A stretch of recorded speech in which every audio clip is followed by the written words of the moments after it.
All right, welcome to Walquan Office Hours, week 3, first day Monday. Hope everyone is doing fine. Let's see who's joining us with us today.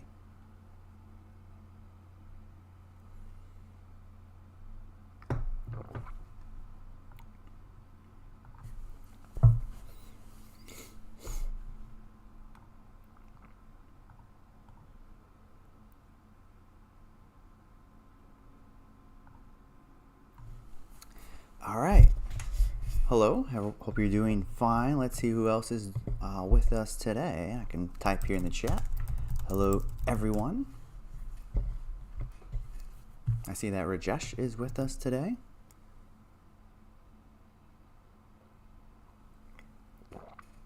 Omadara is here. Hello. Hope you are doing fine. Let's see who else is with us for today. The current agendas, we're going to finish up our discussion of heaps. We talked about them.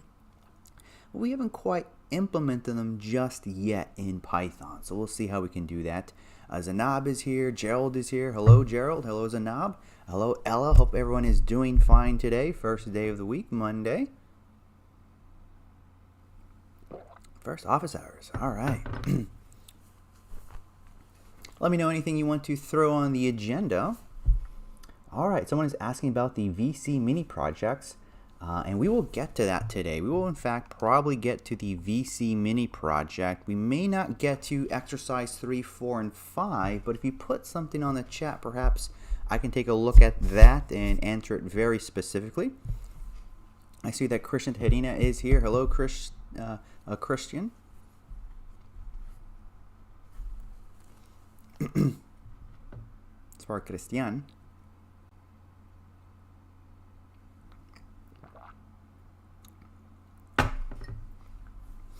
All right. Anything else to throw on the agenda before we begin?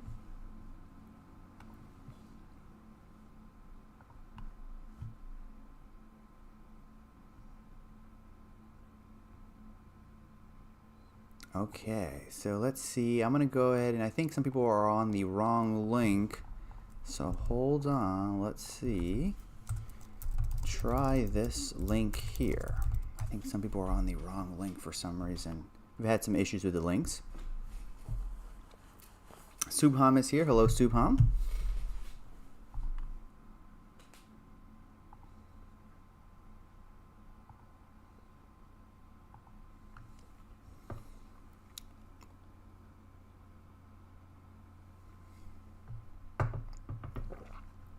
So now Anna is here. Hello, Anna.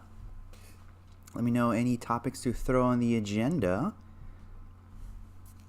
before we get started. And I understand I started about 5 minutes late for office hour, so I go 5 minutes over. I think there is a problem with the link. So there's some issues with the links we're providing, and I think what's happening is I think there's some issue with YouTube and how we're doing the streaming. For that reason, this link may not be the correct one. I think the one that is for office hours is automatically generated. So I think maybe the best thing to do is, if you're following office hours on a regular basis, is to set up notifications when a live stream occurs, because that should give you the correct length always. For some reason, the link we've been using doesn't always work out, so that's what happened this morning, and that's why I went over into that to the other link and said, here, try this. We're still trying to suss out those issues, but to no avail.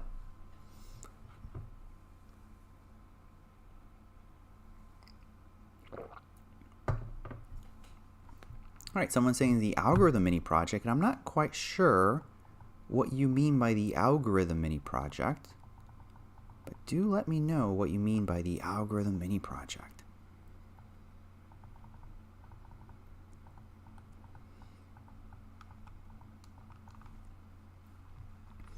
All right, more stuff can go on the agenda, of course. I think we have enough. I'm going to go ahead and do the other link and tell them to try out the link I just put on this chat.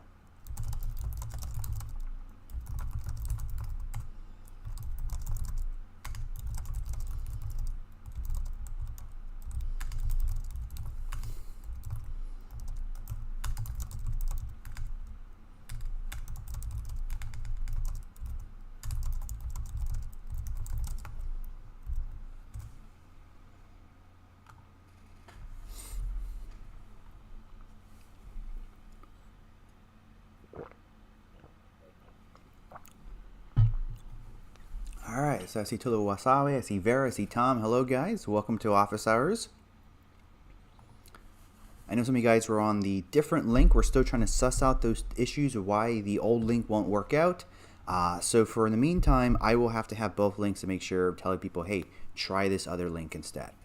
All right, so the VC mini project, that's what you mean. All right, so I put that on the agenda, the VC mini project. Let me know about anything else to throw on the agenda. We can keep on adding to this. And I think what I want to do is let's go and wrap up the IP mini project first. I'm going to wrap that one up and go finish up Peeps and then go into VC. Are the deadlines for the assignments and projects, are there deadlines? And yes. If you look at a lot of these questions, if you go into the important course policies, it's a last day for submit assignments is December 4th, 2020. Everything is due on that day.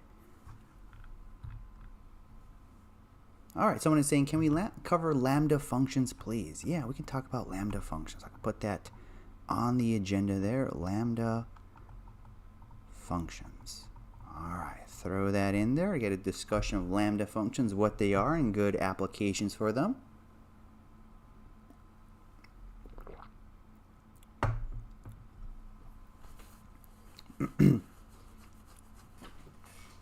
All right, so with that said, let's go and take a look at the IP mini project. Let's go and revisit that and finally wrap it up.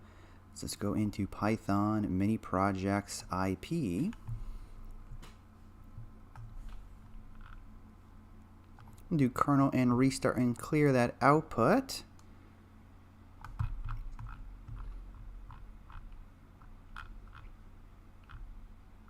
All right, do cell and run all above.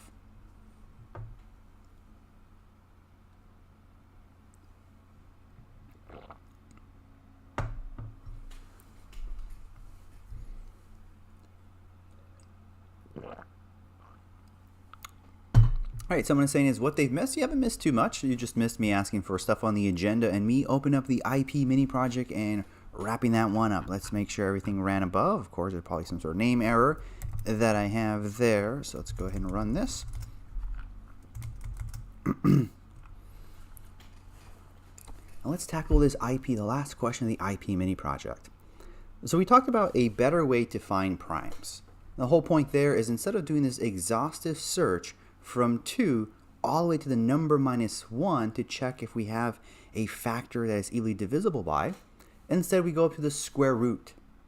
So our algorithm used to be order n, an order n operation at worst, time complexity order n, and now we have a square root time complexity, square root of n. That was better. However, there's still a better way to look for primes.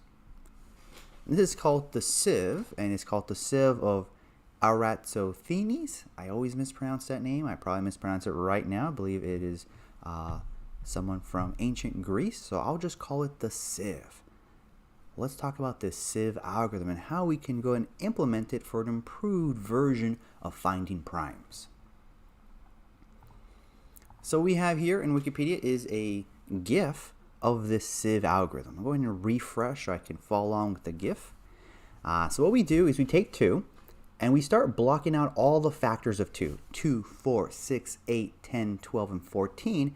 And the reason why we block those factors of 2 is because, well, they're factors of 2. They're by definition a composite number. They are definition not a prime. 4 is composed of 2 times 2, so it's not a prime. 6 is 2 times 3, so it's not a prime. So we take 2, the first prime number, and we block out all those composite numbers that are created by 2. I hate this GIF because it keeps on running. I wish there was a pause button, so that knocks out all the factors of 2.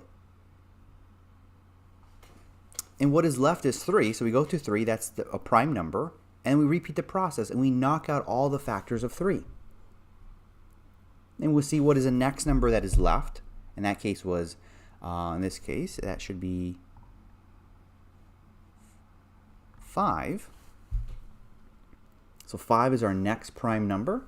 And then with 5, we create all the factors of 5. So 10, 15, 20, 25, all those are composite numbers by definition. So we knock them off. Now what is left? What is the number that is left? 7. Repeat the process again and again. So you can think of it as a sieve. We are knocking out composite numbers. We're creating composite numbers, and we're filtering those out. And that's how basically the sieve algorithm works. All right, so someone says the correct way to pronounce it is Eratosthenes. Eratosthenes. Ah, there you go. That sounds about right. Thank you. And then I won't forget the Eratosthenes. I like that. I think that's a good way to. I think that's a good way to remember how to pronounce it. So I appreciate that. I always fumble that name, so sometimes I'll just call it the sieve. All right, someone is asking about filter and reduce, so I can put that there. Filter and reduce. And these kind of go hand in hand with lambda functions. So this might serve a little nice mini lecture on lambda functions. All right, so any questions on how to pronounce? Desmond is your correct name. Sorry, I see Desmond is second, so I thought you were his last name. So thank you for letting me know that Desmond is your first name. Any questions about the sieve algorithm, how it works on a overall level? Not necessarily the details, but how it works on the overall level before we go into programming in Python.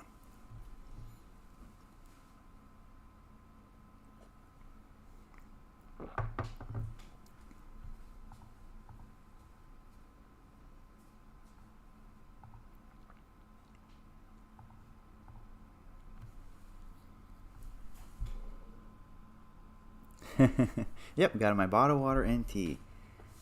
All right. I see someone saying a different pronunciation, so I guess I'll have to look that up. I forgot the correct way. I wonder if Wikipedia has a pronunciation guide. They might. Sometimes they have a little button you can press to pronounce it. Oh well, I'll have to check that. All right. Any questions about how this algorithm works on the overall level before we start implementing it into Python?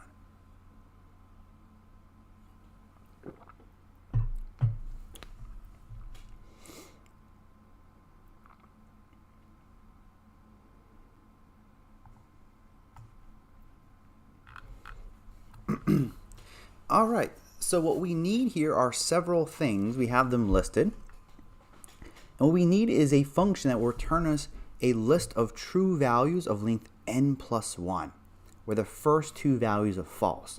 So we're going to keep track of what numbers are prime or not prime through this list. So we'll have a list of Boolean values. So if the value of position 5, that will tell us whether 5 is prime or not. I have a list of Boolean values, and we're going to have a function that will construct us this list. And what we'll do is we'll keep on editing this list as we find more and more composite numbers. Then we will define a function called markFalse. It's going to take that Boolean list, it will take a number p, and it will start knocking out, it will start replacing the factors of p, changing the Boolean value from true to false. And this here is applying the sieve. This here takes a value of 2 and says, well, all the factors of 2 are by definition composite numbers, like 4, 6, 8, 10, and so forth. We will mark those, change their Boolean value from true to false. Then we will have the findNext function, which will find the smallest true element in the list greater than some p-value. This here will give us what is the next prime number that we have found, and take that prime number and start knocking it down all its composites. All right, so let's go ahead and try this out. Let's go ahead and program this listTrues function. So we got to return a list of all true values except for the first 2.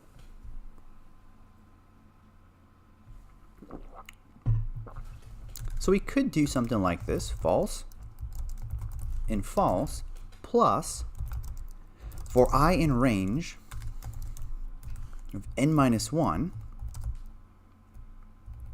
you can say true. We could do something like that. So here I create a list of false and false, and then I create the other elements, and I can use the plus operator on lists to return a new list with all those elements combined. And this should work out the assertion. And that works out. However, there's an alternate way we can write this function. Let's go and discuss an alternate way. And it's through this tertiary operator that we've seen, and I think it's a little hard to read, but let's go and examine this tertiary operator. What we could do is we can say false, and if I is less than 2, else true. So this here is called a tertiary operator because it takes 3 things. And the way to read it, is if this is true, then we use this number or this value. However, else, we use this value instead.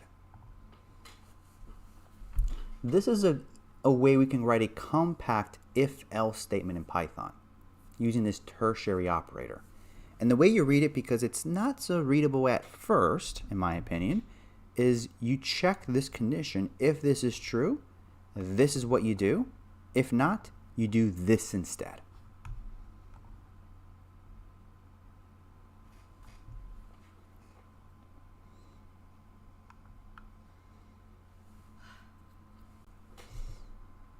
Right, so someone said, don't forget the false false. The false false should be right there. So notice what I did here currently is I create a new list from this first list plus the rest. Because I want to have a list that's n plus 1 elements where the first 2 are false and the rest are true. And that's what I do right here. False false plus the rest. Notice how it's very compact. However, I can use this tertiary operator to do it via one list comprehension. So now what I can do is I can comment this out, and I could say for I in range of n plus 1, and say if I is less than 2, then return false, else return true. Make sure I put the return statement right there. I have a syntax error, so let's examine that. I forgot about the else statement. Right. If I is less than 2, have false. If not, have true. Go for I in range of n plus 1. Let's try that out. Passes the assertions. Any questions about this list true function?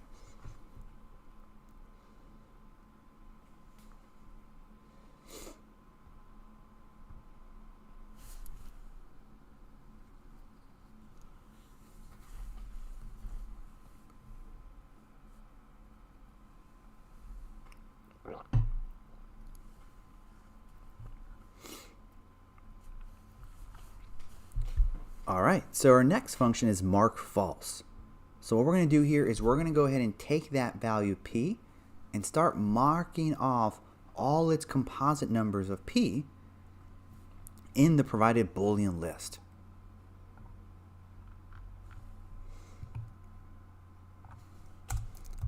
So in other words, for factor in range of 2 times p, we go all the way to the length of our Boolean list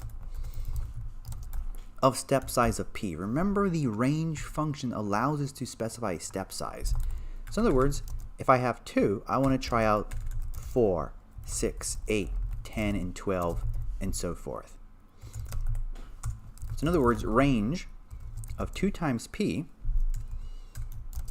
all the way to the length of the Boolean list and a step size of 2.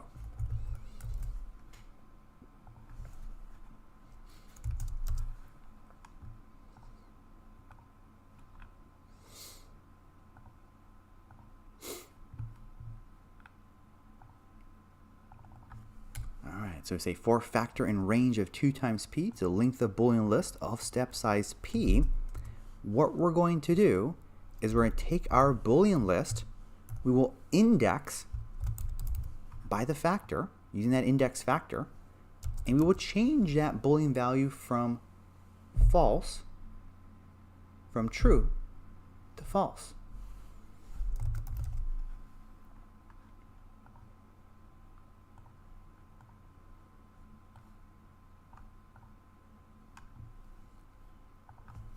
And once we're done, we'll return back the Boolean list. Questions about this mark false function. This here is applying the sieve. It's taking that Boolean list, the list we are using, the data structure we're using to store the information whether a number is prime or not. And we take a prime number, we construct composites of that prime number. So if it's worth 3, we say 6, 9, 12, 15, 18. And start marking all those composite numbers that we form with 3. We set their Boolean value from true to false because we know they are not a prime number.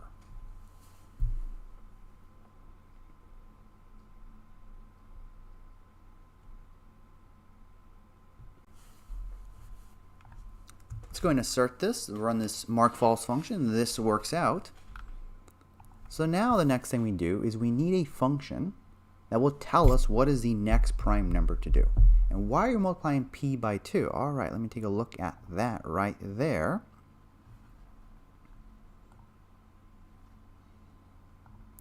We are multiplying p by 2 because that is the first composite number we start off with.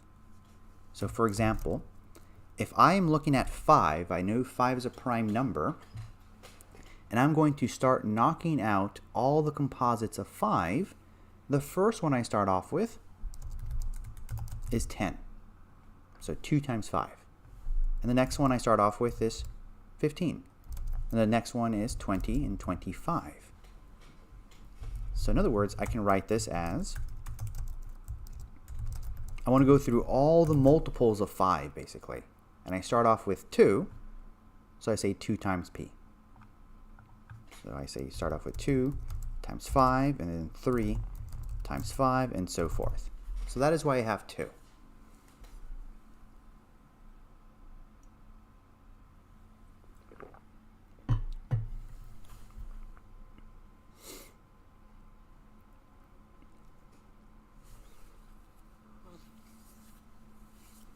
Other questions people have.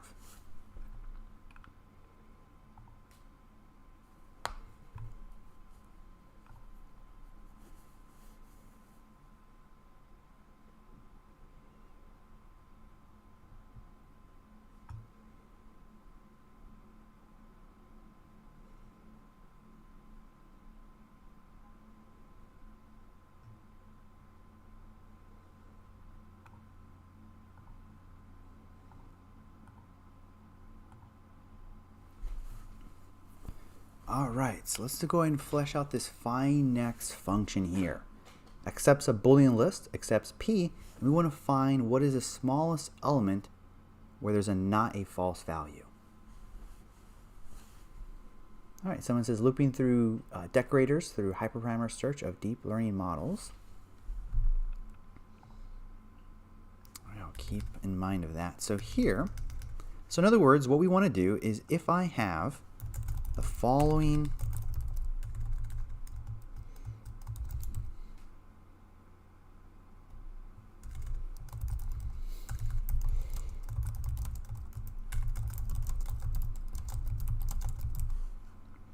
list here. Oh, we have an example here. True, true, true, true.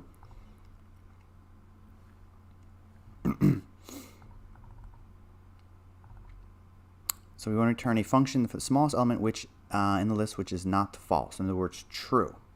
So in other words, we want to go through this data structure here and find the next true value, which should be here, but under the conditions that we will provide a value p, a start index. So the smallest index of this list here, in which we have a true value, but we want to start off our index at a provided start point. And we're going to use this function here to figure out what is the next false number to use in creating the composites.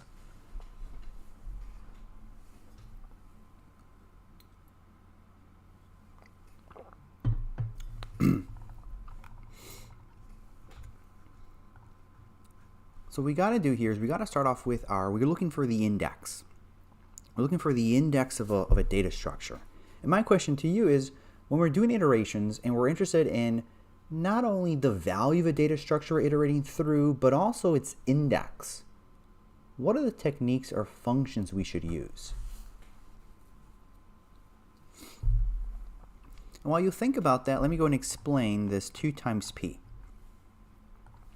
So in this sieve, the way it starts off, we take the value 2, and we knock out 2 times 2, 2 times 3, 2 times 4, and we go forth. And then we say, so notice we try 2 times 2, 2 times 3, and so forth. So we go here into we use a step size of p. So in other words, if we have a value like 5, we will start off with 2 times 5, and then we do a step size of 5, so that means we have 3 times 5, and so forth. So yes, you can think of this number here as increasing. 2, 3, 4, and 5, because we are using a step size of p. Remember, if we go here, just a little play around with range, we can say for x in range of 2 times 5, and we say let's go all the way to 25 of step size of 5. Print out x, 10, 15, 20. All right, so I see enumerate. That is correct, guys. We have to use enumerate. Let me know if that explains why, further why this 2 times p. Yeah, so we have to use enumerate. So we say index val in enumerate p, however, Boolean list. However, I don't want to go through the entire Boolean list. I want to find the smallest element which is not false and is greater than p.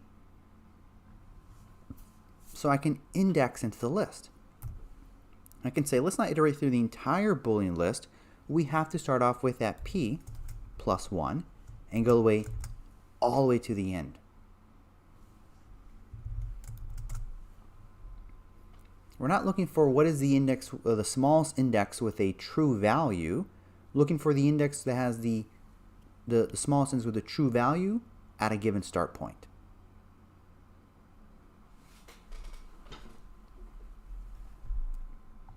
So now I can say index val and enumerate, so iterate through the index and the value. And if I can say, well, if val is true, and here I'm using, given the fact that these values are Boolean, so if val, if it's true, then what I need to do is I need to return the index. Now I forgot the for loop right here. For index and val. And if I don't find anything, then I will return none instead.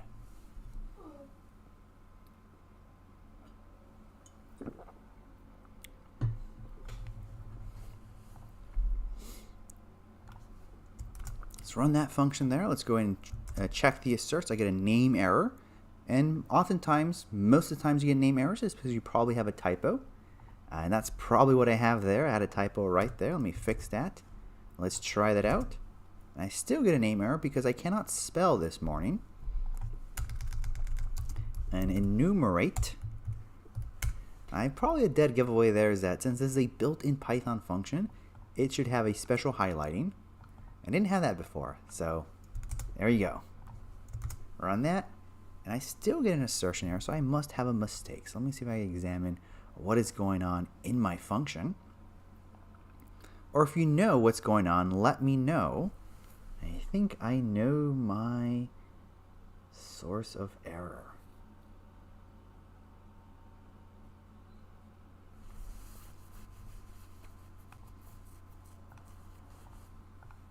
I know my source of error. Anyone want to point out what I'm doing wrong here?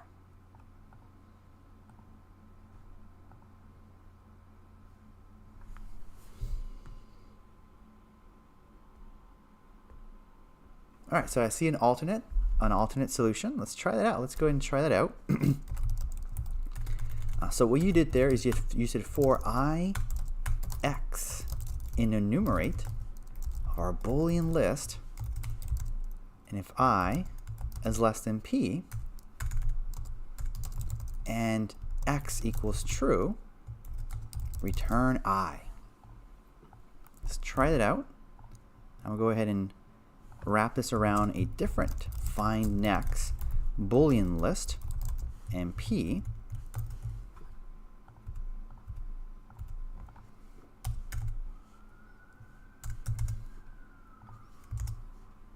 and that gets an assertion error. So maybe let's see if I, oops, wrong one. Wait, no, that's right. For Boolean list, I and p, and return I. That still gets an assertion error. So I may have copied your solution wrong.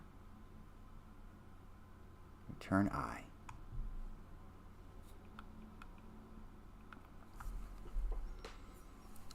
So one thing I want to point out is that in Python, you can just avoid saying x equal true. Since x is a Boolean value, you can simply have and x. However, let's go ahead and, so Kinja, let me know if I copied something wrong in your function, but something is going wrong. You want to be able to point out what is going, oh, that it is, that's what it is. Find, sorry, thank you. Different name. Yeah, so Kinja, your solution works out.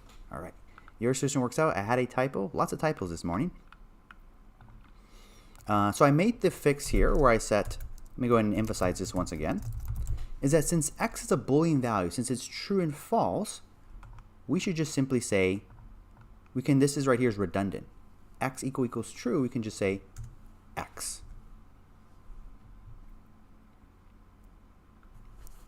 All right, so that works out. So thank you.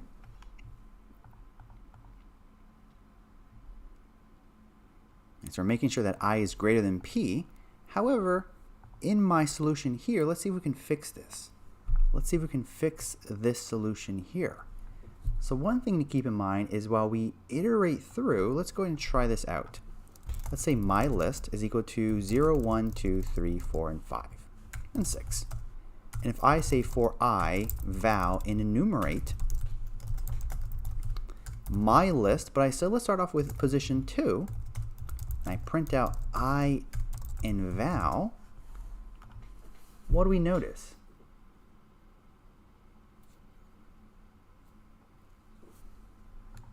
Let's figure out what is wrong with the solution I propose and let's fix it.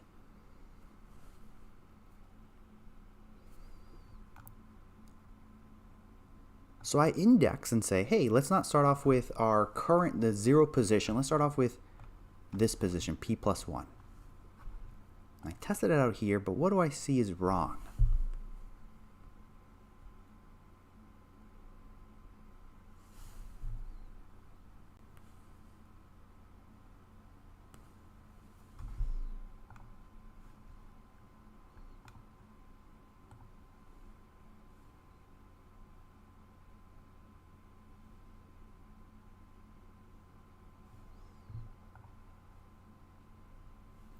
Yeah, so I fixed that. I renamed it to find next.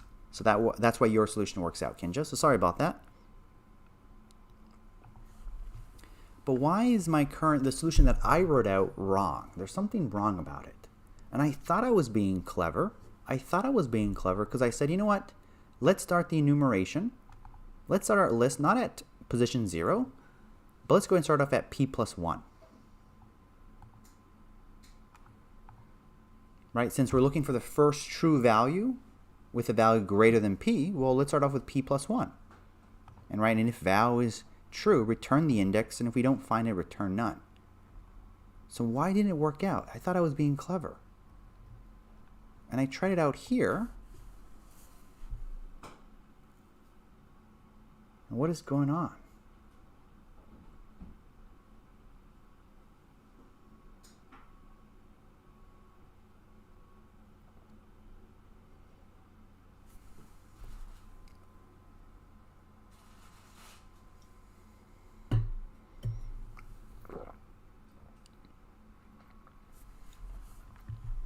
So notice what's going on here is that if I index this list, so I say start off with 2 and go all the way to the very end, and I print out the indices, I start off with 0. So the index of 2, it's not 0 in the original list. It should be 2. So what I need to do instead here is the enumerate function. If I look at the documentation of the enumerate function, there is a start index. So by default, it's 0. So in other words, if I use enumerate, I can start off with any starting index. I can say start off with 2. And that works out. I can do anything. I can say start with 10. So I can specify an optional start index. And that's what I need to do right here. So let me fix that and say, you know what? Let's start off with p plus 1. Run the find next function. Run the assertions, and that worked out. All right, so 2 different solutions, same thing, same result. Questions about what I did?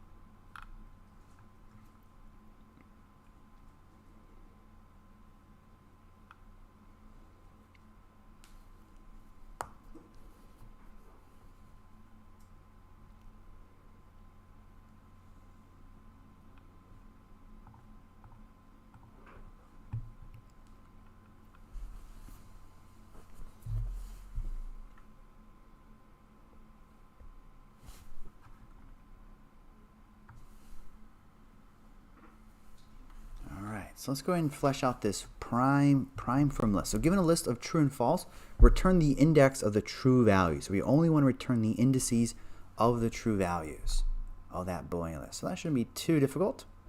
We can iterate through.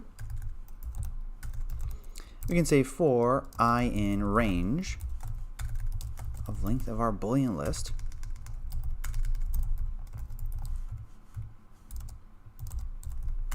and if the bool list of I is true, well then we want to keep that index.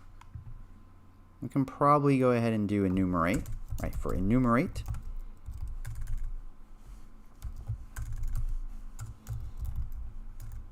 say Boolean list for I val, right? If val, let's keep that index.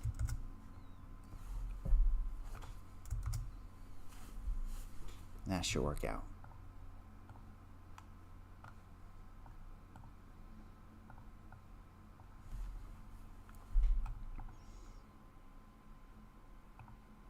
And now we have a function called sieve. We got all the pieces together, so let's go ahead and try that out. All right, so that works out.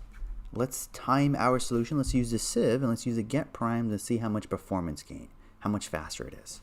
Let me know if people have any follow-up questions regarding the sieve question. But one of the things that we saw here is that oftentimes your solution to some problem, you could write it all down in one function. You can have one grand function that does your task. But this function can be very long. So a better approach is to break this function into multiple functions.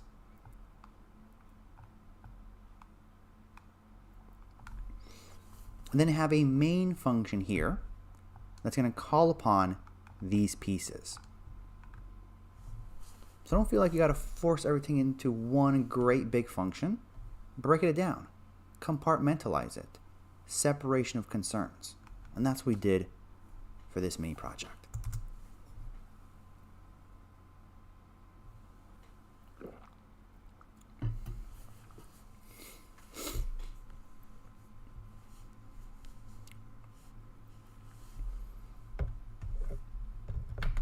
All right, so it looks like it took about 1 microsecond, a little less than 1 microsecond using a sieve, and it took about 5 microseconds using the old method. All right, so any follow-up questions people have before we move on? I can scratch that from our list, from our agenda. I think I want to talk about these filter and reduces in Lambda functions. I think that's kind of a great segue here. So I'll have to punt VC into tomorrow, no problem. And we can continue our discussion of heaps later. And there was also a discussion about hyperparameters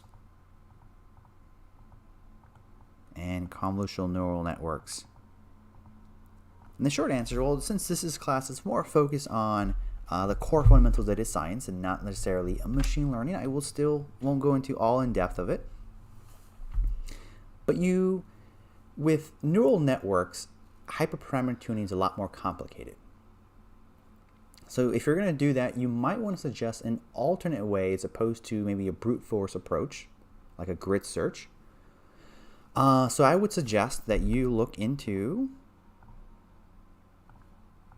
Bayes search cross-validation as an alternative to traditional hyperparameter tuning techniques. And you could write a decorator that you decorate your function, and it will do the hyperparameter tuning for you. However, what I really suggest you do is look into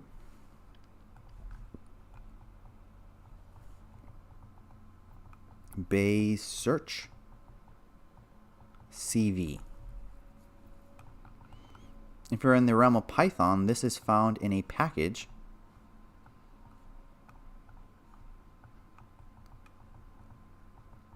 called scikit-optimize.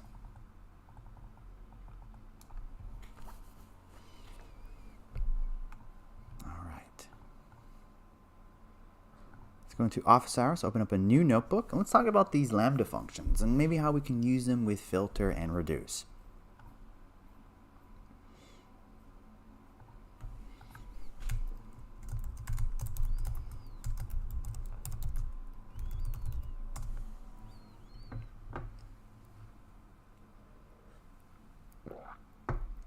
All right. So in Python, we saw how we can create a named function. So we say def my function accepts a and b, and return a plus b. And that was it. Right, pretty simple. We define a named function, and then we can go and invoke that named function. And the reason why it's called a named function, well, is because it has a name. It's called myfunc. This function has a name. So we're saying named functions, so if we have named functions, do we have functions that don't have names? And the answer is yes. In Python, we have functions that don't have names, right? We talk about named functions, so why we put an emphasis? Why did I say named functions? Because in Python, we can have functions that don't have names. And if you don't have a name, or if something doesn't have a name, it remains anonymous. If we don't know the name of some person or something or some entity, it's anonymous. So in Python, we can have functions that have names like we have here, but we can also have functions that don't have names. They remain anonymous.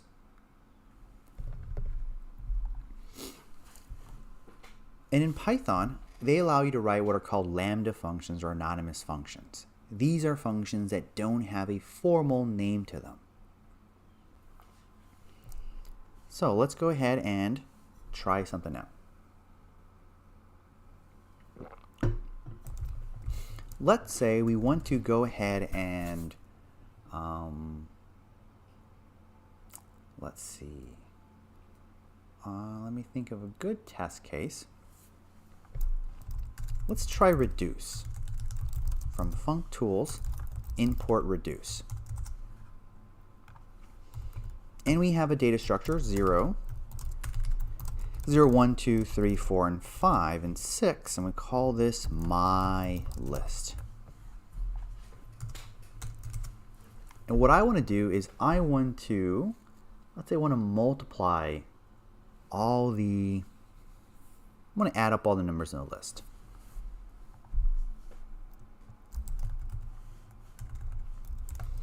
So I could use sum in my list. I can do that, sum my list, and get the answer.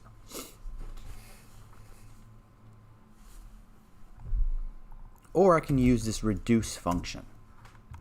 And the way that this reduce function works, it says give me a function, and I will use that function throughout the data structure. Actually, I'm going to back up and not use reduce, but use map. So map is a Python function. We'll talk about reduce later. I first introduce map. And then, so map is a Python function that says, hey, give me a function and give me a data structure. And I will take that function and use it in all the elements of my data structure.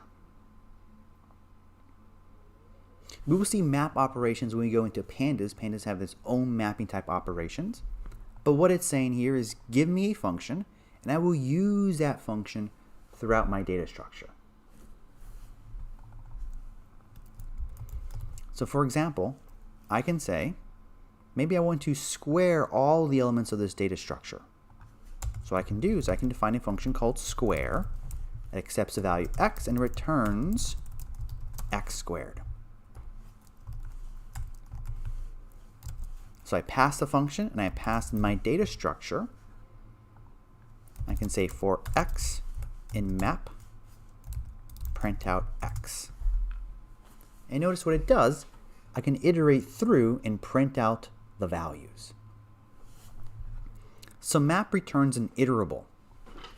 So I can say for x in map of square in my list, print out x. And I print out the square of all the numbers in my original data structure.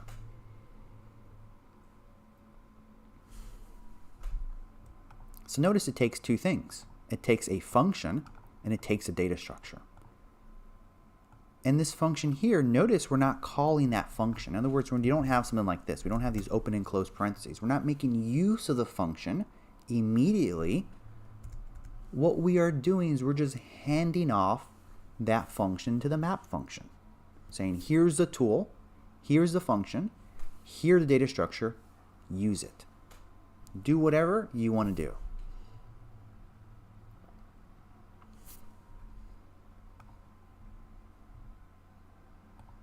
Questions about what we've done so far?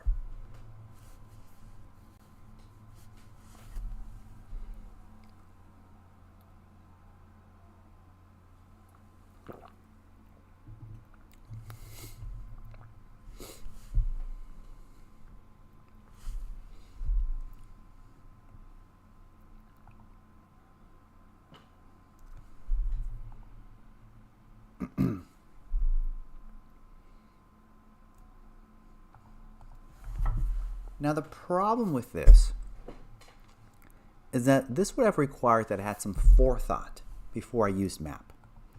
Do we not use map with zip2? Yes, you can use map with zip2. Yes.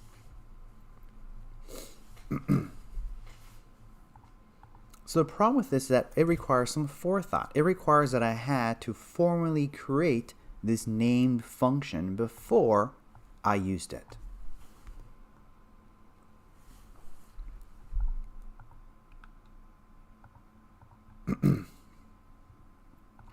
So it would be nice if when I use map, I can create that function right there and then.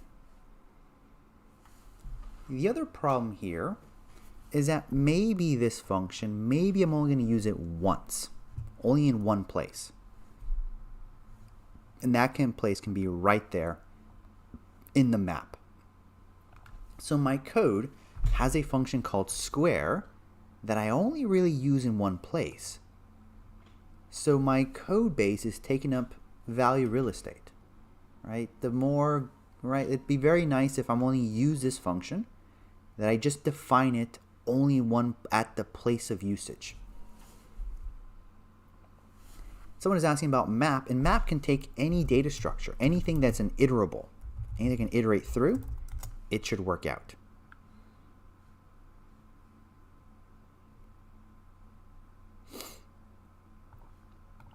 So anything can iterate through, map can take. It doesn't have to be a list. In fact, it can be outputs of other map operations because map returns an iterable. So I got two problems I want to solve. I have to have the forethought to define this named function before I use it. It'd be very nice if I can define it, create it at the point of usage. And the other problem is that, well, if I'm only going to use it once, it's distracting because I have other functions that's just going to, make my code go bigger, and I see this function and I only really use it one place. It'd be very nice if I can just have a way in Python, some sort of mechanism to define a function for a one-time use at the point of usage. So I'm saying is map a transformation or an action. And you might be referring to Spark. And if you're referring to in the realm of Spark, then we're not there. This is a very generic map operation in Python. But in Spark, map will be a transformation, if that's what you're trying to get at. So Python has a way for us to create anonymous functions. So let's try that out. For x in map, and what I'm going to do here is I'm going to say lambda x colon. This here is how we create an anonymous or lambda function. So we say lambda x. You can think of that as defining a function that has no name, that has one argument x. And what follows the colon is what is returned by that function. So we say return x squared. So that's the first argument to map. Before we gave it a function square, but here we say lambda x colon x star star 2. In other words, we're going to define an anonymous function that accepts one argument x. And what does it return? X squared. The second argument is our data structure, my list. And I can say, I think I'm missing a parentheses. No, am I missing parentheses? For x in map of square.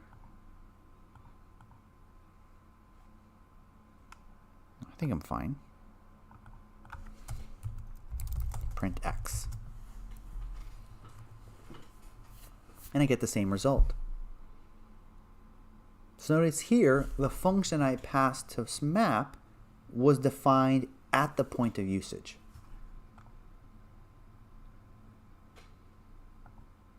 And this is great because this function here, I only care about, I want to use it on this one place. I didn't have to create a very formal named function right up above.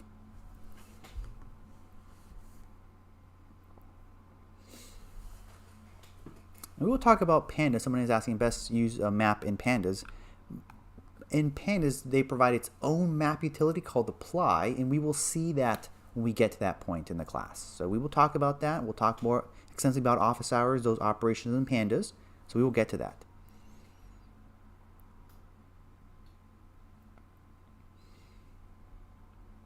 All right, questions about this anonymous function that I used here.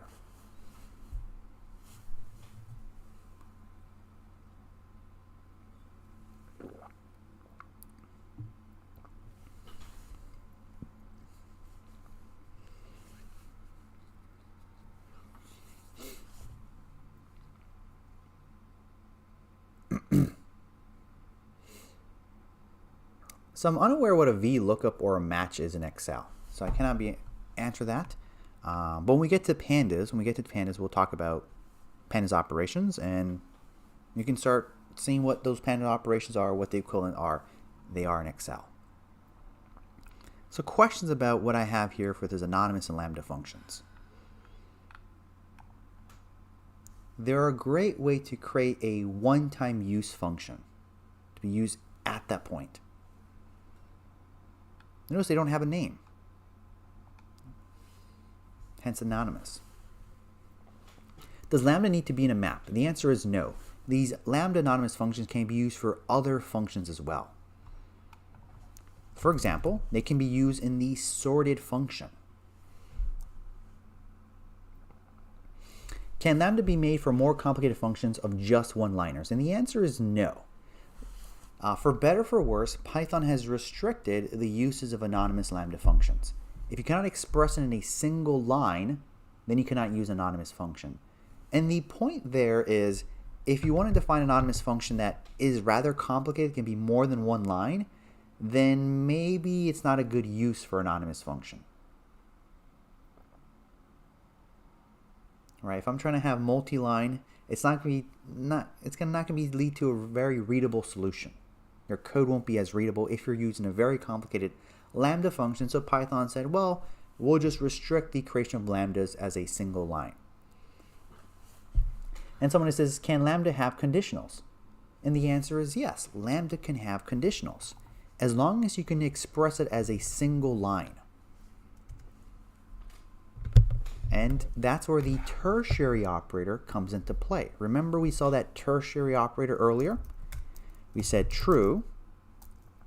I think we said false if I is less than 2, else true. Remember, we had that tertiary operator? It doesn't know what I is, of course. Set I to 5. We can use that tertiary operator in our anonymous function.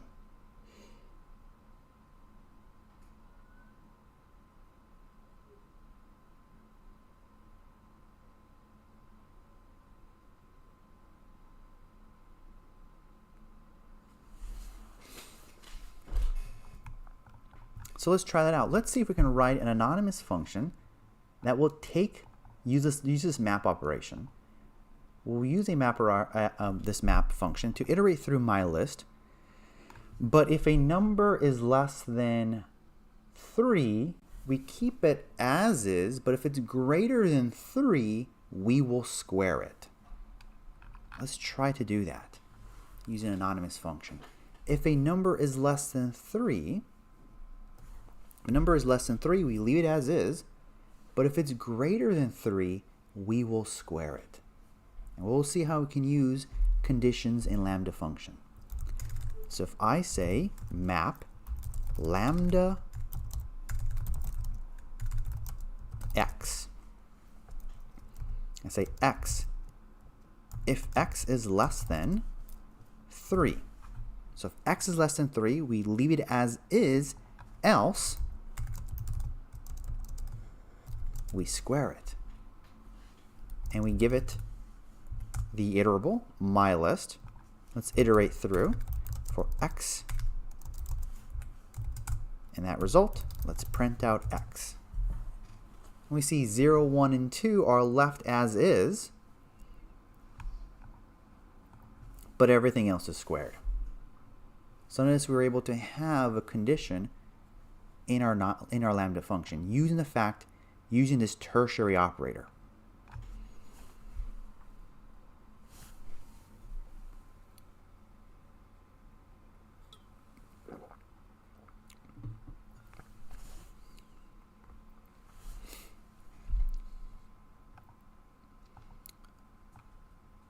Note, if you wanted your output of map to be a list, well, you can pass it to the list constructor.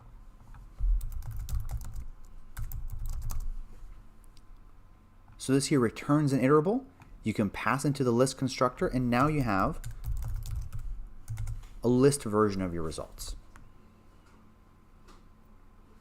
So here we saw the use of anonymous functions and this map operation.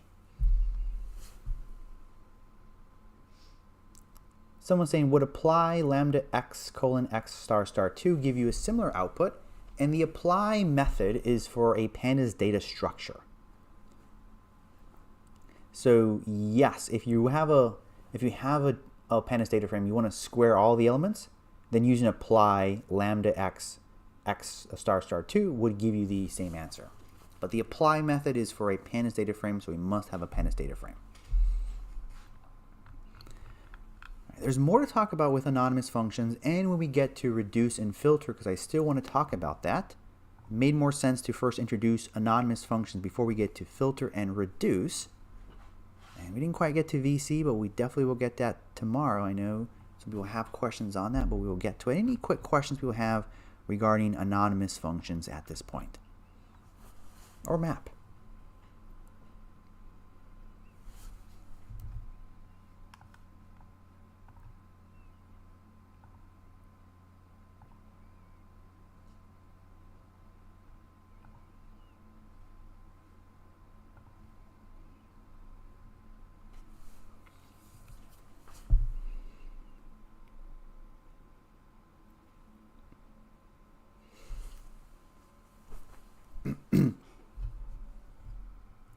out. If not, take care, guys, and we'll see you tomorrow.